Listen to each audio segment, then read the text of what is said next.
নমস্কাৰ বন্ধু বান্ধৱীসকল প্ৰথমতে মই মোৰ ইউটিউব চেনেল ক্লাছ 10 to 12 লৈ সকলোকে স্বাগতম জনাইছোঁ। আজি মই একাদশ শ্ৰেণী পৰিৱেশ শিক্ষাৰ পৰা কেইটামান ইম্পৰ্টেণ্ট টপিক দিবলৈ ওলাইছোঁ, যিকেইটাৰ পৰা প্ৰশ্ন প্ৰতিবাৰে আহে আৰু সেইকেইটা চালে তোমালোকৰ কমন পৰি যাব। প্ৰথমে মই আগৰ ভিডিঅ'টোত ইয়াৰ পৰা এইখিনি গোট 2 আৰু গোট 3 পৰা কমন দিছোঁ। তোমালোকে যদি ভিডিঅ'টো চোৱা নাই তেনেহ'লে ডিছক্ৰিপশ্যনত লিংক দি দিম, তাৰ পৰা চাবা। ইয়াৰ পৰা তোমালোকে চাব পাৰিছা 20 মাৰ্ক আহে, 20 মাৰ্ক মই কমন দি দিছোঁ। তোমালোকে কমেণ্ট কৰিছিলা যে গোট 1 পৰাও কমন লাগে, ইয়াতে 20 মাৰ্ক আছে। আজি আমি গোট 1 পৰা কেইটামান কমন দিম, গতিকে ভিডিঅ'টো চাই থাকা। প্ৰথম গোট 1ত আছে, প্ৰথম পাঠটো হ'ল পৰিৱেশ শিক্ষা।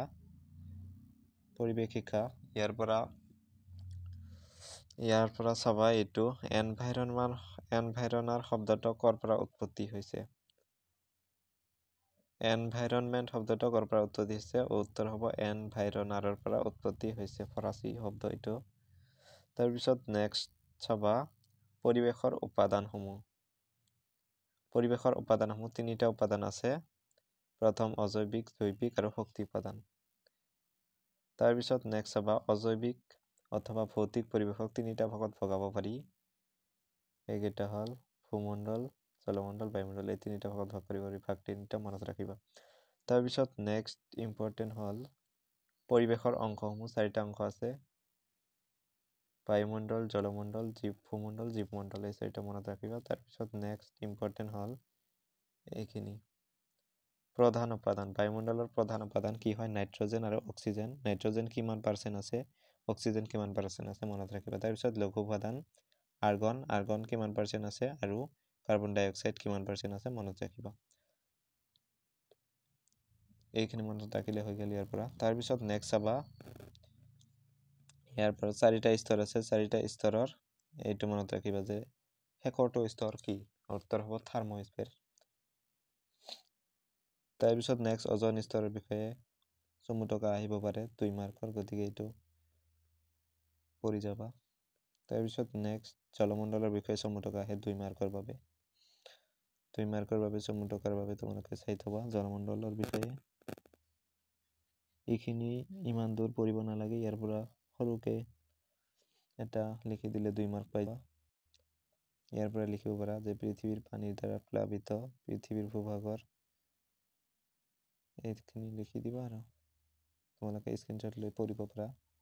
তাৰপিছত নেক্সট ইম্পৰ্টেণ্ট হ'ল পৰিৱেশৰ শিক্ষা সম্পৰ্কীয় লক্ষ্য আৰু নীতি নিৰ্দেশনাসমূহ। 5টা নীতি নিৰ্দেশনা আছে। এইটো 5 মাৰ্কৰ কুৱেশ্যন আহে ইয়াৰ পৰা। এইকেইটা চাই থবা। অ'কে, 1 2 3 4 5, 5টা আছে, 5টা চাই থবা। পৰিৱেশ শিক্ষা সম্পৰ্কীয় লক্ষ্য আৰু নীতি নিৰ্দেশনাসমূহ। তাৰপিছত নেক্সট ইম্পৰ্টেণ্ট হ'ল, তাৰপিছত দ্বিতীয় অধ্যায়ত আহোঁ। দ্বিতীয় অধ্যায়ত এইটো গোট 1ৰে দেই, গোট 1ৰে দ্বিতীয় অধ্যায়টো। ইয়াতে প্ৰথম চাবা, প্ৰথম দেখাই আছোঁ কি চাবা। ইয়াতে প্ৰথম চাবা, পৰিস্থিতি তন্ত্ৰ কাক বোলে। পৰিস্থিতি তন্ত্ৰ কাক বোলে, এইটো প্ৰথম ইম্পৰ্টেণ্ট, চাই লোৱা কি লিখা আছে। তাৰপিছত নেক্সট চাবা, পৰিস্থিতি তন্ত্ৰৰ প্ৰকাৰ। পৰিস্থিতি তন্ত্ৰ 2 প্ৰকাৰৰ হয়, প্ৰাকৃতিক আৰু কৃত্ৰিম, চাব পাৰিছা। তাৰপিছত নেক্সট ইম্পৰ্টেণ্ট হ'ল এটা প্ৰাকৃতিক পৰিস্থিতি তন্ত্ৰৰ উদাহৰণ দিয়া। উত্তৰ হ'ব পুখুৰী, হ্ৰদ। তাৰপিছত নেক্সট মানৱ শ্ৰেষ্ঠ পৰিস্থিতি তন্ত্ৰৰ এটা উদাহৰণ, উত্তৰ হ'ব পুখুৰীৰ মীন পালন, চাব পাৰিছা। ইয়াতে এটা কনফিউজ হ'ব পাৰে যে পুখুৰী হ'ল প্ৰাকৃতিক পৰিস্থিতি তন্ত্ৰ আৰু পুখুৰীৰ মীন পালন এইটো হ'ল মানুহৰ দ্বাৰা শ্ৰেষ্ঠ পৰিস্থিতি তন্ত্ৰ। এইটো অলপ খেলি মেলি উল্টা পাল্টা লাগিব পাৰে, গতিকে এইটো ভালকে চাওক। অকল পুখুৰী হ'লে সেইটো হ'ব প্ৰাকৃতিক পৰিস্থিতি তন্ত্ৰৰ উদাহৰণ, কিন্তু যদি পুখুৰীৰ মীন পালন হয় সেইটো হ'ব মানুহৰ দ্বাৰা শ্ৰেষ্ঠ পৰিস্থিতি তন্ত্ৰ। অ'কে, তাৰপিছত নেক্সট কৃত্ৰিম পৰিস্থিতি তন্ত্ৰ। ইয়াৰ পৰা চমু টকা অহাৰ চান্স আছে, গতিকে এইটো চাই থবা। কৃত্ৰিম পৰিস্থিতি তন্ত্ৰ ইয়াৰ পৰা আহিছিল কুৱেশ্যন আগন্তুক হৈ যোৱা পৰীক্ষাত, গতিকে এইটো ভালকে চাবা। ইয়াতে চাবা কৃত্ৰিম পৰিস্থিতি তন্ত্ৰৰ কেইটামান বৈশিষ্ট্য আহে। এইটো চাবা যে কৃত্ৰিম পৰিস্থিতি তন্ত্ৰ মানৱ জাতিয়ে কিছু পৃথক ৰূপত নিৰ্মাণ কৰে, যেনে পুখুৰী খান্দি। ইয়াৰ পৰা এইখিনি পঢ়িবা। তাৰপিছত নেক্সট নেক্সট আহা স্বভোজী আৰু পৰভোজী। ইয়াৰ পৰা পাৰ্থক্য লিখিব দিয়ে নাইবা চমু থকা। ইয়াৰ পৰা ইম্পৰ্টেণ্ট হয় স্বভোজীটো চাই ল'বা যে ইহঁত উৎপাদক হিচাপে জনাজাত। ইহঁতে নিজে বায়ুত থকা কাৰ্বন ডাই অক্সাইড গেছ, পানী আৰু সূৰ্যৰ পোহৰৰ জৰিয়তে গছৰ পাতত ক্লৰ'ফিল ব্যৱহাৰ কৰে। সালোক সংশ্লেষণ পদ্ধতিত আৰু নিজে আহাৰ তৈয়াৰ কৰি ল'ব পাৰে।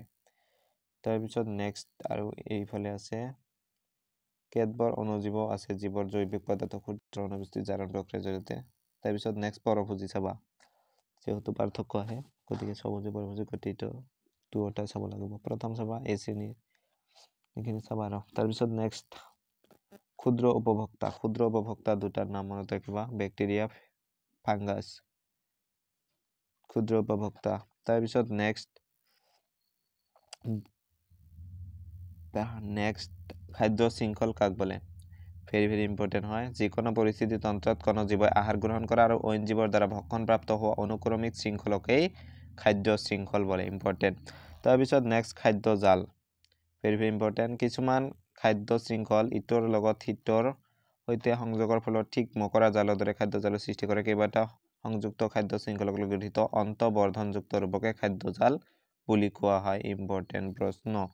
ইম্পৰ্টেণ্ট মানে এইখিনি ইম্পৰ্টেণ্ট। তাৰপিছত নেক্সট পৌষ্টিক স্তৰ। কুৱেশ্যন এনেদৰে হ'ব পাৰে যে পৌষ্টিক স্তৰ কি?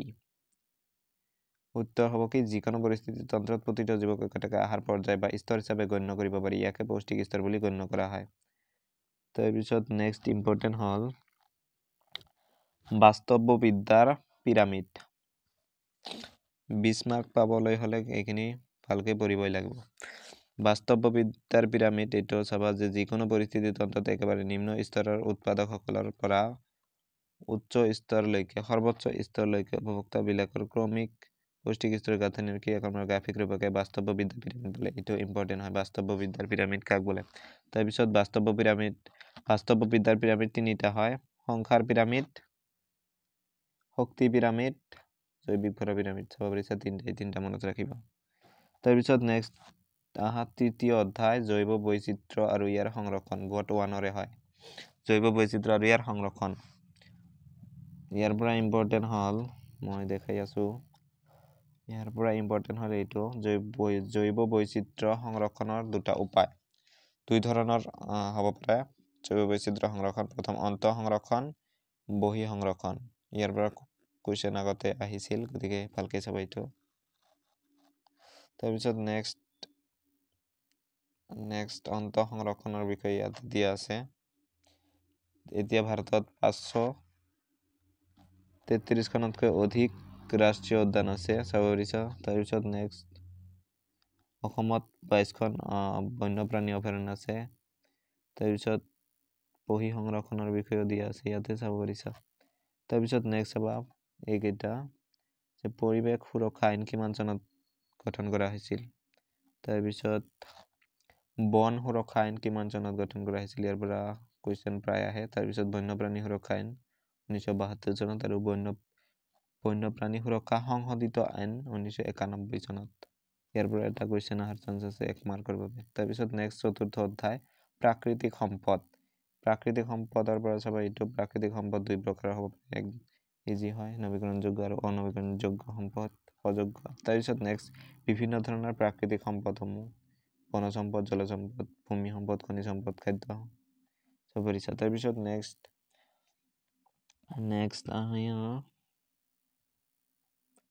নেক্সট এইটো ইম্পৰ্টেণ্ট হয় যে বনাঞ্চলসমূহে জীৱৰ গুৰুত্ব কুৱেশ্যন এনেদৰে হ'ব পাৰে যে বনাঞ্চলসমূহে জীৱৰ গুৰুত্বপূৰ্ণ অবাণিজ্যিক বা পৰিৱেশীয় সেৱা আগবঢ়াইছে, এই সেৱা স্বীকাৰ কৰা উচিত। যেনেকৈ এইকেইটা হ'ব যে প্ৰথম পৃথিৱীত থকা জীৱসমূহৰ বাবে অতি প্ৰয়োজনীয় অক্সিজেন গেছ সালোক সংশ্লেষণৰ জৰিয়তে সেউজীয়া উদ্ভিদে উৎপাদন কৰে। নেক্সট সালোক সংশ্লেষণৰ সময়ত সেউজীয়া গছ গছনিয়ে বায়ুমণ্ডলৰ পৰা কাৰ্বন ডাই অক্সাইড শোষণ কৰিলে আৰু গোলকীয় উষ্ণতাৰ বৃদ্ধিৰ সমস্যা হ্ৰাস কৰে। তাৰপিছত নেক্সট কীট পতংগৰ পৰা আৰম্ভ কৰা প্ৰকাণ্ড বন্যপ্ৰাণীলৈকে হাজাৰ হাজাৰ ধৰণৰ জীৱক বনাঞ্চলে আশ্ৰয় দিয়ে। তাৰপিছত নেক্সট ইম্পৰ্টেণ্ট হ'ল এইটো যে পানী সংৰক্ষণৰ উপায় ব্যৱস্থা। পানী সংৰক্ষণৰ ব্যৱস্থা কি কি? উত্তৰ হ'ব কি, বৰষুণৰ পানী কৰ্ষণ, পানী বাগৰি যোৱা হ্ৰাসকৰণ, শুকাই যোৱাত বাধা দিয়া, তাৰপিছত পানীৰ পুনৰ ব্যৱহাৰ, পানীৰ অৱচয়ত বাধা দিয়া, জল প্ৰদূষণ নিয়ন্ত্ৰণ। এইকেইটা হ'ল পানী সংৰক্ষণৰ ব্যৱস্থা। তাৰপিছত নেক্সট পঞ্চম অধ্যায় পৰিৱেশ প্ৰদূষণ। পৰিৱেশ প্ৰদূষণ ইয়াতে প্ৰথম ইম্পৰ্টেণ্ট হ'ল প্ৰাকৃতিক উৎস। পৰিৱেশ প্ৰদূষণৰ প্ৰাকৃতিক উৎস কি? উত্তৰ হ'ব আগ্নেয়গিৰিৰ উদ্যোগঋণ আৰু বনজুই। এই দুটা হ'ল পৰিৱেশ প্ৰদূষণৰ প্ৰাকৃতিক উৎস। নাইবা কুৱেশ্যন এনেকৈ দিব পাৰে যে বায়ু প্ৰদূষণৰ প্ৰধান উৎসসমূহ দুই প্ৰকাৰৰ, প্ৰাকৃতিক উৎস দুটাৰ নাম লিখা। তাৰপিছত নেক্সট ইম্পৰ্টেণ্ট হ'ল মানুহে সৃষ্টি কৰা। তাৰপিছত নেক্সট ইম্পৰ্টেণ্ট এইখিনি চাই যাবা যে টাইফয়েড ৰোগ সৃষ্টি কৰা অণুজীৱটোৰ নাম কি? উত্তৰ হ'ব চেলমনেলা টাইফি। তাৰপিছত নেক্সট কলেৰা ৰোগ সৃষ্টি কৰা ভিব্ৰিঅ কলেৰা। তাৰপিছত নেক্সট ডিচেণ্ট্ৰি চিজেলা। তাৰপিছত নেক্সট ডায়েৰিয়া ক্ৰিপ্টস্পৰিডিয়াম। তাৰপিছত নেক্সট জিয়াৰ্ডিয়াচিছ, এয়া হ'ব জিয়াৰ্ডিয়া লেম্বলিয়া। তাৰপিছত ডায়েৰিয়া ইকলি। তাৰপিছত নেক্সট পলিঅ' ভাইৰাছ। অ'কে, তাৰপিছত নেক্সট ইম্পৰ্টেণ্ট হ'ল খোৱা পানীৰ উৎস পৰিষ্কাৰ আৰু নিৰাপদ কৰি ৰাখিবলৈ নিম্নলিখিত স্থানসমূহ গ্ৰহণ কৰা উচিত। কুৱেশ্যন এনেদৰে হ'ব যে খোৱা পানীৰ উৎসসমূহ পৰিষ্কাৰ আৰু নিৰাপদ কৰি ৰাখিবলৈ কি কি ব্যৱস্থা ল'ব পাৰি? উত্তৰ হ'ব যে স্থান কি? শৌচাগাৰ, বঞ্চিত পদাৰ্থ, নলা আৱৰ্জনা আদিৰ পৰা পানীৰ উৎস অতি কমেও 10 মিটাৰৰ পৰা 15 মিটাৰৰ আঁতৰৰ উচ্চ ঠাইত থকা উচিত। তাৰপিছত নেক্সট টিউবৱেল আৰু পকী কুঁৱাৰ চাৰিওফালে প্ৰায় 1 মিটাৰ ওখকৈ এখন পকী মঞ্চ বা আধাৰ সাজি দিব লাগে। তোমালোকে এনেদৰে নপঢ়ি এনেকৈ পঢ়িব পাৰা যে স্থান অৰ্থাৎ ঢাকি ৰাখিব পাৰি পানীৰ উৎসসমূহ। তাৰপিছত নেক্সট মঞ্চ মানে কুঁৱাৰ পাৰ ওখ কৰি দিব পাৰি। তাৰপিছত নেক্সট এইকেইটাও আছে যে নলা আৱৰণ, লাইনিং। তাৰপিছত শব্দ প্ৰদূষণৰ উৎস। শব্দ প্ৰদূষণৰ দুই প্ৰকাৰৰ উৎস আছে, এটা হ'ল প্ৰাকৃতিক আৰু এটা হ'ল মানৱ শ্ৰেষ্ঠ। তাৰপিছত নেক্সট প্ৰাকৃতিক উৎস, শব্দ প্ৰদূষণৰ প্ৰাকৃতিক উৎস এটাৰ নাম, এইটো হ'ব ইম্পৰ্টেণ্ট প্ৰশ্ন। ঢেৰেকনি হৈছে শব্দ প্ৰদূষণৰ প্ৰাকৃতিক উৎস। তাৰপিছত নেক্সট মানৱ শ্ৰেষ্ঠ উৎস বহুতকেইটা আছে, যেনে ট্ৰাক, বাছ আদিৰ, এম্বুলেন্স আদিৰ শব্দ। তাৰপিছত নেক্সট ইম্পৰ্টেণ্ট হ'ল শব্দ প্ৰদূষণৰ প্ৰভাৱ। ভেৰি ইম্পৰ্টেণ্ট প্ৰশ্ন। শব্দ প্ৰদূষণৰ প্ৰভাৱ কি কি হ'ব পাৰে? শ্ৰৱণ প্ৰভাৱ হ'ব পাৰে আৰু অশ্ৰৱণ প্ৰভাৱ। অ'কে, তাৰপিছত নেক্সট ষষ্ঠ অধ্যায়ত আহিছোঁ। ষষ্ঠ অধ্যায় হৈছে সামাজিক বিষয় আৰু পৰিৱেশ। ইয়াৰ পৰা চাবলগীয়া এই যে এইটো ইয়াতে কৈছে যে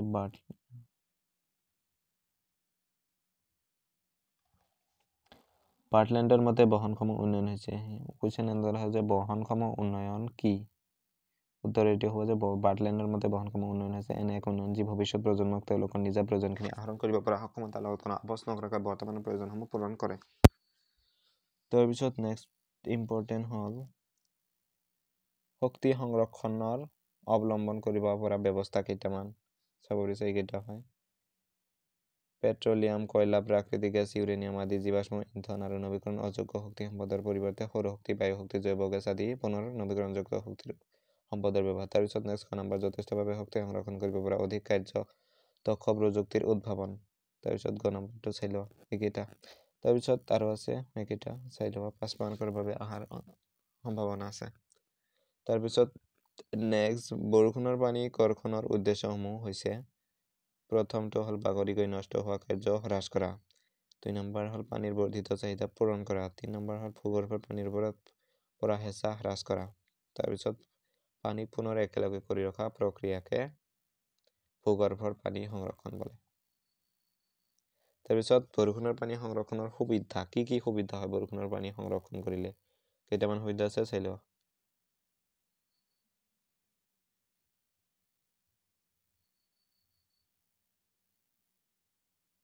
তাৰপিছত নেক্সট এইটোৰ কুৱেশ্যন এনেদৰে হ'ব যে সেউজ গৃহ প্ৰভাৱ কাক বোলে?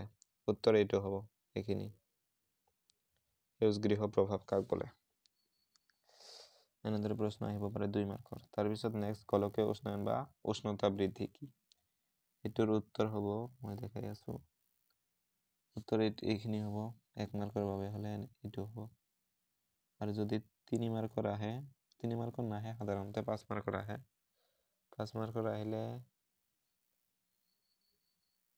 এইখিনি গোটেইখিনি লিখিব লাগিব এইখিনি চাই লও 5 মাৰ্কৰ বাবে এইখিনি গোটেই লিখিব লাগিব তাৰপিছত নেক্সট ইম্পৰ্টেণ্ট হ'ল এচিড বৰষুণ চাব পাৰিছা ইয়াতে এচিড বৰষুণ কাক বোলে এচিড বৰষুণ কাক বোলে এইখিনি গোটেইখিনি চাই ল'বা আজিৰ ভিডিঅ'টো এইখিনিতে সমাপ্ত কৰিছোঁ যদি ভিডিঅ'টো চাই কিবা লাভ হ'ব বুলি ভাবিছা অৰ্থাৎ উপকৃত হ'ব বুলি ভাবিছা তেতিয়া এটা লাইক মাৰি দিবা থ্যাঙ্কস ফৰ ওয়াচিং